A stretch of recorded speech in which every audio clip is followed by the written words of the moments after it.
Hello বন্ধুরা, তোমরা সবাই কেমন আছো? আশা করছি সবাই ভালো আছো। আমিও ভালো আছি তোমাদের ভালোবাসা নিয়ে। রোজকার মতো আজও চলে এসেছি একটা নতুন ভিডিও নিয়ে। তোমরা হয়তো ওপরের টাইটেল দেখে বুঝে গেছো যে আমি কোথায় যাচ্ছি। হ্যাঁ, আজ আমি যাচ্ছি অনেক দিন পরে পিসি বাড়িতে পিসিকে দেখতে। তো আমরা যাচ্ছিলাম আমাদের নিজস্ব টোটোতে। তো যাবার পথে রাস্তার ধারে ফলের দোকান দেখে একটু দাঁড়িয়ে পড়লাম এখান থেকে কিছু ফল নেব বলে। শীতকালে কমলালেবু খেতে কিন্তু ভীষণই ভালো লাগে। কার কেমন লাগে আমি জানি না, তবে আমার তো বেশ ভালোই লাগে। তো এতদিন বাদে যখন পিসি বাড়িতে যাচ্ছি তাই ভাবলাম কিছু তো না নিয়ে গেলে হয় না, কিছু ফল মিষ্টি এগুলো হাতে করে নিয়েই যাই। তো এরকম সুন্দর সুন্দর কমলা লেবুগুলো দেখে আমি নেমে পড়লাম। আর আমার সাথে কিন্তু আজকে মাও যাচ্ছে। তোমরা হয়তো অনেক দিন বাদেই আমার ভিডিওতে আমার মাকে দেখতে পাচ্ছ। তো মা, আমি, তাতান আর তোমাদের দাদাভাই আমরা চারজন মিলেই যাচ্ছিলাম। কমলা লেবুগুলো দূর থেকে দেখে যতটা ভালো লাগছিল, কাছে গিয়ে মনে হচ্ছে ততটা ভালো হবে না। মানে কি বলতো, আমার না একটু টিপটিপি স্বভাব রয়েছে, মানে একটু খুঁতখুঁতি ভাব রয়েছে। যে কোনো জিনিস নিতে গেলে মানে অনেকটা ঘেটে বেছে তারপরে আমি সেই জিনিসটা নিই। মানে এক দোকানে হবে না, সে যে কোনো জিনিসই বলো না কেন 10 দোকান ঘুরে আমি নেব। তো যাই হোক, এই দোকানে কমলা লেবু কিনতে পারলাম না, আবারও সেখান থেকে ঘুরে আমরা আরেকটা দোকানে চলে এলাম। তো আবার ওই যে গাড়ি দাঁড় করিয়ে আমি নেমে পড়ছি। রাস্তা এত জ্যাম গাইস, কি বলবো। তো রাস্তা দেখে আমি পার হয়ে গেলাম। ওপারে অনেক ফলের দোকান ছিল, ভাবছিলাম যে এখানে যে কোনো একটা দোকান থেকে বেছে বেছে নিয়ে নেব। আচ্ছা, আমার মতন কি এরকম কেউ রয়েছো? তোমরা প্লিজ একটু কমেন্ট করে জানাবে যে কোনো একটা জিনিস নিতে গেলে এক দোকান না 10 দোকান ঘুরে তারপরে সেই জিনিসটা নেবে। এরকম যদি কেউ তোমরা আমার মতন থাকো তাহলে অবশ্যই কমেন্ট করো। কারণ তোমাদের দাদাভাইকে নিয়ে যখনই বাজারে যায়, তোমাদের দাদাভাই বলে তোমার সাথে আমার বাজারে যেতে ইচ্ছে করে না। কারণ তুমি এক দোকানে একটা জিনিস দেখে নিতে পারো না, তুমি 14 দোকান নিয়ে আমাকে ঘোরাবা। আর সেটা হচ্ছে, তোমরা তো জানোই ছেলেদেরকে নিয়ে একটু বাজারে গেলে ছেলেরা একটু পিটপিট বেশি করে। মানে যেখানে দেখবে সেখান থেকেই নিতে হবে, আদার্স কোনো দোকানে যেতে চায় না। সেটা হচ্ছে তোমাদের দাদার এরম স্বভাব রয়েছে। মানে বাজারে নিয়ে গেলেই যে কোনো 1 থেকে 2টো দোকান আমাকে ঘোরাবে, তার বেশি কোনো দোকানে আমাকে নিয়ে যাবে না। সেজন্য আমি যখনই বাজার করি, মানে আমার পার্সোনালি যখন আমি বাজার করি তখন আমি একা একা যাই। একা একা গেলে আমি মনের মতন করে পুরো বাজার ঘুরে নিজের মনের মতো জিনিস কিনতে পারি। আর আমার বরমশাইকে নিয়ে গেলে বাস ঘটে যায় আমার বিভ্রাট। মানে এত যে আমাকে নাজেহাল করে ছাড়ে, বাজারে নিয়ে গেলে আমার জিন্দেগি হারাম করে দেয়। যাই হোক, প্লিজ তোমরা একটু কমেন্ট করো যারা এই ভিডিওটা দেখছো যে তোমাদের কার কার বর এমন করে, তাহলে আমার বরমশাইকে দেখাতে পারবো। দেন আমি চলে এলাম একটা মিষ্টির দোকানে। সেখান থেকে কিছু কমলা লেবু, আপেল এগুলো নেবার পরে আমি মিষ্টির দোকানে এসেছি কিছু মিষ্টি নেব বলে। তো এই দোকানটাতে আমি আজ প্রথমেই এলাম। খুব সুন্দর সুন্দর মিষ্টিগুলো ছিল। তারপরেও একটা স্পেশাল ছিল, সেটা হচ্ছে খুব সুন্দর জিলেপি। যে জিলেপিগুলো দেখে আমার ভীষণ লোভ লাগছিল, তাই মিষ্টির পাশাপাশি আমি একটু জিলেপি নিয়েছিলাম। আর আমাদের খাবার জন্য আমি নিয়েছিলাম এই যে গরম গরম সিঙ্গারা। যে টোটোতে আমরা যেতে যেতে সিঙ্গারা খাবো, সিঙ্গারাগুলো কিন্তু গরম গরম ছিল আর মাত্র 5 টাকা পিস ছিল। কিন্তু 5 টাকা পিস হিসেবেও যে সিঙ্গারাগুলো এত টেস্ট হবে সত্যি বলছি, কি বলবো।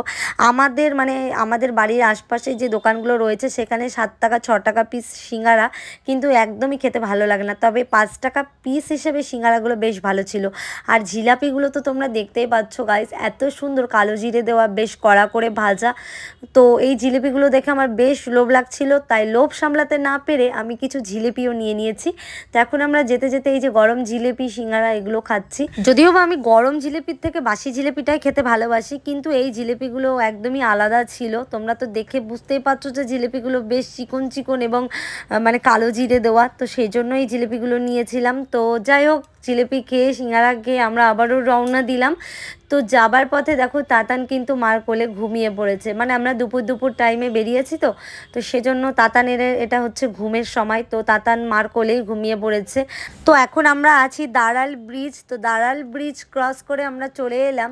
আসার পথে দেখছিলাম একটা সুন্দর নার্সারি, যেখানে খুব সুন্দর সুন্দর ফুলের চারা বিক্রি হচ্ছিল। আর ফুলের চারাগুলো বেশ কম দামি ছিল, তাই তোমাদের দাদাভাইকে বললাম একটু দাঁড়াও, আমি এখান থেকে 2টো ফুলের চারা নেব।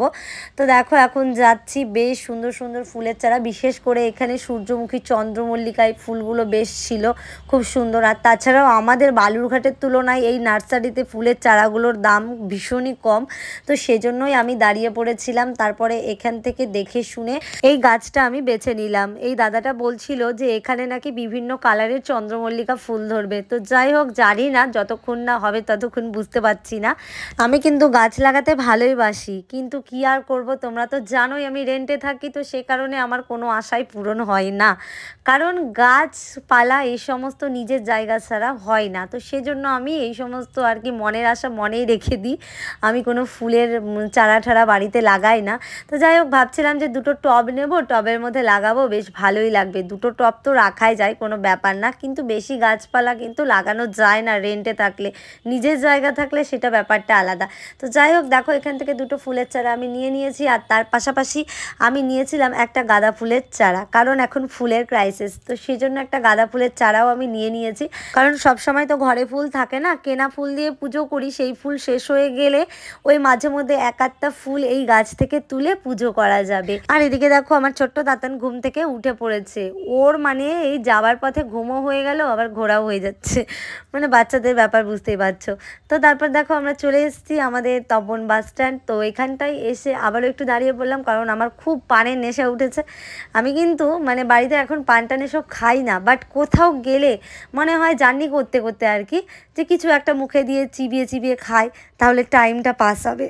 এই জন্যই আর কি দাঁড়িয়ে পড়লাম একটা পান খাবো বলে। তোমরা যারা আগে আমার ভিডিও দেখতে তারা তো জানোই যে আমি আগে প্রচণ্ড পান খেতাম, বাট এখন আমার শরীরে একটা প্রবলেম দেখা দেওয়াতে আমি আর সেটা খাই না, তবে মাঝে মধ্যে খাই।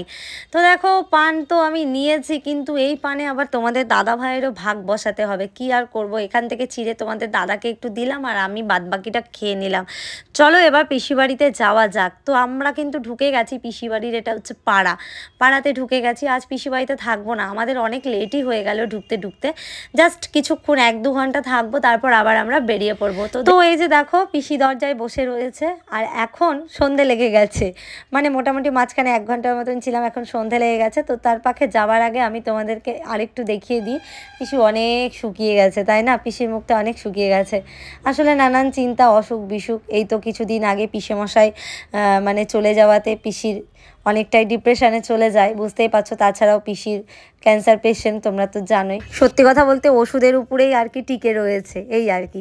তো যাই হোক, আজকের ভিডিওটা আমি এখানেই এন্ড করছি। এখন আমরা যাবার জন্য প্রস্তুতি নিয়েছি, জাস্ট একটু যাবার আগে কথা বলছিলাম পিসির সাথে। আর যাবার আগে তোমাদের আরও একটা জিনিস আমি দেখাতে চাই, সেটা হচ্ছে এই বিছানাটা দেখে তোমাদের কার কার মনে পড়ছে আমি জানি না, এখানে আমার পিসেমশাই শুয়ে থাকতো, তোমাদেরকে আগেও ভিডিওতে আমি শেয়ার করেছি। তো চলো আমরা এখন যাবার জন্য একদম তৈরি, টোটোতে উঠে পড়েছি। ভিডিওটা যদি তোমাদের ভালো লাগে অবশ্যই লাইক কমেন্ট করো। দেখা হচ্ছে পরের ভিডিওতে নতুন ব্লগ নিয়ে। ততক্ষণ সবাই ভালো থেকো, সুস্থ থেকো। আজকের মতন টাটা।